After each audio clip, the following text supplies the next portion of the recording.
திட்டக்குடி நகராட்சி அலுவலகத்தில் நடைபெற்ற கவுன்சிலர்கள் ஆலோசனை கூட்டத்தில் திமுக கவுன்சிலர் முகத்தில் காரி துப்பிய திமுக நகரமன்ற துணைத் தலைவர்.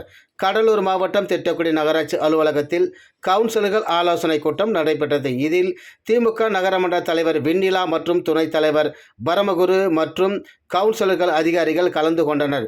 இந்த கூட்டத்தில் 13வது வார்டு திமுக கவுன்சிலர் தனபால் என்பவர் பேசும்பொழுது, தனது வார்டுக்கு உட்பட்ட பகுதியில் அடிப்படை வசதிகள் எதுவும் செய்து தரவில்லை எனவும், நகராட்சி முறைகேடு நடைபெறவும் குற்றச்சாட்டு தெரிவித்தனர். இதனால் திமுகவை சேர்ந்த நகரமன்ற துணைத் தலைவரும் திமுக நகரமன்ற செயலாளருமான பரமகுரு என்பவருக்கும் திமுக நகரமன்ற உறுப்பினர் தனபாலுக்கும் கடும் வாக்குவாதம் நடைபெற்றது.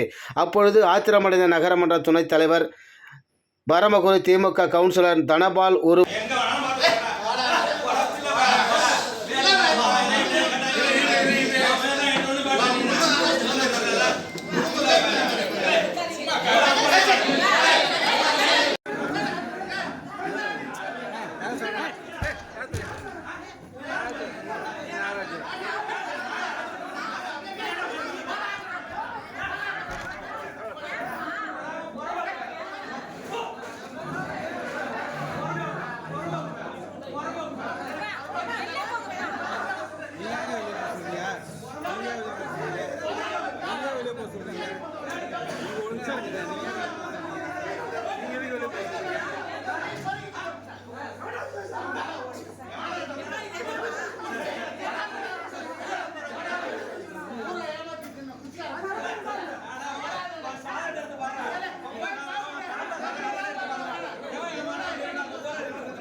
எங்க